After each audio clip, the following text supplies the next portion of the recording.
అందుబాటులో ఉన్నారు. వీళ్ళ నలుగురితో మనం అసలు ఈ బడ్జెట్ ఏంటి, ఇందులో తెలంగాణకు ఉన్న రోల్ ఏంటో ఒకసారి కీలకంగా చర్చిద్దాం. ముందుగా దత్తాత్రేయ గారు, ఈ తెలంగాణకు గుండు సున్నా అని కేటీఆర్ గారు వ్యాఖ్యానించారు. నమస్తే అండి, మైక్ టీవీ ప్రేక్షకులకు, మీకు ప్యానల్లో ఉన్నటువంటి పెద్దలందరికీ కూడా బీఆర్ఎస్ పార్టీ తరఫున శుభాకాంక్షలు. తెలంగాణ రాష్ట్ర ప్రజలు అనుకున్నదే జరిగింది. ఎంతైతే నమ్మి బీజేపీ పార్టీకి 8 స్థానాలు ఇచ్చి వాళ్ళని కేంద్రానికి పంపిస్తే వాళ్ళు తీసుకొచ్చింది తెలంగాణ సమాజానికి, తెలంగాణ ప్రజలకు గుండు సున్నా అని చెప్పేసి నిరూపితమైపోయింది. తెలంగాణ ప్రజలు ఏదైతే నమ్మకంతో వాళ్ళని బీజేపీ పార్టీ ఎంపీలను గెలిపించారో, ఇవాళ నేను స్పష్టంగా చెప్తా ఉన్నా మైక్ టీవీ ద్వారా, తెలంగాణ సమాజం మొత్తం కూడా జాగృతం కావాల్సిన అవసరం ఉంది. తమిళనాడు ప్రాంతంలో ఏ విధంగానైతే ప్రాంతీయతత్వం బ్రతికి ఉందో, ఇవాళ పక్కనే ఉన్నటువంటి ఆంధ్రప్రదేశ్లో అయితే వైఎస్ఆర్సీపీ లేకపోతే టీడీపీ పార్టీ ఏ విధంగా ఒకరి తర్వాత ఒకరు అధికారంలోకి వస్తూ ఉన్నారో, తెలంగాణ ప్రాంతంలో కూడా ప్రాంతీయ పార్టీ వల్లనే ఈ ప్రాంతం యొక్క అభివృద్ధి జరుగుతుంది అనేటువంటిది స్పష్టమైపోయింది. ఇవాళ కేంద్రంలో ఉన్నటువంటి అటు కాంగ్రెస్ పార్టీ వల్ల ఇటు బీజేపీ పార్టీ వల్ల తెలంగాణ రాష్ట్రానికి ఒరిగింది ఏమీ లేదు, గుండు సున్నా అనేటువంటిది చాలా స్పష్టమైంది. గతంలో కేసీఆర్ గారు ముఖ్యమంత్రిగా ఉన్నప్పుడు 2014 నుంచి 2024 వరకు తెలంగాణ ప్రాంతంలో ఉన్నటువంటి ప్రతి బడ్జెట్ పైన మనం క్షుణ్ణంగా ఒక్కసారి మాట్లాడుకుంటే 2020-21 బడ్జెట్లో తెలంగాణ ఎస్టిమేటెడ్ బడ్జెట్ అంటే expected budget from central government, union government నుంచి ఎక్స్పెక్ట్ చేసింది 10,525 కోట్లు ఎక్స్పెక్ట్ చేస్తే కేవలం వాళ్ళు మనకిచ్చింది 4,500 కోట్లు.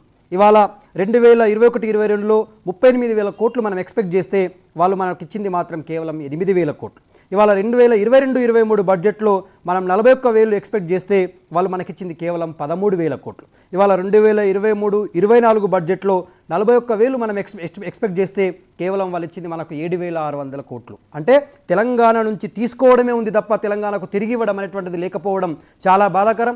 తెలంగాణలో ఉన్నటువంటి ప్రజలందరూ కూడా ఇప్పుడు ఆలోచించుకోవాల్సిన అవసరం ఆసన్నమైంది. ఇవాళ పక్కనే ఉన్నటువంటి ఆంధ్రప్రదేశ్ రాష్ట్రానికి నిధుల వరద కొనసాగుతుంటే, పక్కనే ఉన్నటువంటి బీహార్ రాష్ట్రానికి అసలు బడ్జెట్లో ఉన్నటువంటి మేజర్ షేర్ పోతూ ఉంటే, తెలంగాణ ప్రజలు ఆ 2 రాష్ట్రాలను చూసి ఇవాళ మనం ఏం పరిస్థితిలో ఉన్నామో అర్థం చేసుకోవాల్సిన అవసరం ఉంది. తెలంగాణ ప్రజలు ఇవాళ బీఆర్ఎస్ పార్టీని ఒకవేళ పార్లమెంటుకు పంపించి ఉంటే, తెలంగాణ ప్రజల హక్కుల కోసం పుట్టిన పార్టీ, తెలంగాణ ప్రజల ఆకాంక్షల కోసం పుట్టిన పార్టీ, గతంలో ఇదే బడ్జెట్ విషయంలో కొన్ని వందల సార్లు కేంద్రంలో ఉన్నటువంటి బీజేపీ పార్టీకి, ఇక్కడ రాష్ట్రంలో ఉన్నటువంటి కేసీఆర్ గారి నాయకత్వంలో కేటీఆర్ గారు, హరీష్ రావు గారు చాలా సందర్భాలలో కేంద్రంలో ఉన్నటువంటి మంత్రులందరినీ కూడా కలిసి వినతి పత్రాలు సమర్పించిన తెలంగాణ రాష్ట్రానికి అంతో ఇంతో అడిగినందుకు ఇచ్చినటువంటి వాళ్ళే తప్ప ఈ తెలంగాణ ప్రాంత ప్రాతినిధ్యం ఉంది కాబట్టి గతంలో 2014లో 11 మంది ఎంపీలు బీఆర్ఎస్ పార్టీ నుంచి ఉండే, 2018లో 9 మంది ఎంపీలు ఉండే. మన బలాన్ని చూసి భయపడి, మన గలాన్ని చూసి భయపడి ఇవాళ కేంద్రం నుంచి ఎన్నో నిధులు వచ్చినాయి. కానీ ఇవాళ ఇటు కాంగ్రెస్ పార్టీ 8 మంది, అటు బీజేపీ పార్టీ 8 మంది ఉంటే అందులో 2 కేంద్ర మంత్రులు ఉండి కూడా ఇవాళ బీజేపీ పార్టీ నుంచి అటు కిషన్ రెడ్డి గారు, ఇటు బండి సంజయ్ గారు ఇవాళ తెలంగాణ సమాజానికి సమాధానం చెప్పాల్సిన అవసరం ఉంది. తెలంగాణ ప్రజలను ఇంత నమ్మక ద్రోహం చేస్తుందా బీజేపీ పార్టీ అనేటువంటిది తెలంగాణ సమాజం మొత్తం కూడా ఆలోచించాల్సిన అవసరం ఉంది. ఈ ప్రాంతం ఓట్లతో గెలిచి, ఈ ప్రాంత ప్రజల ఓట్లతో మీరు కేంద్ర మంత్రులై ఇవాళ తెలంగాణ రాష్ట్రానికి ₹1 కూడా తీసుకురాకపోవడం ఎంతవరకు సమంజసం అని చెప్పేసి అడుగుతా ఉన్నాం.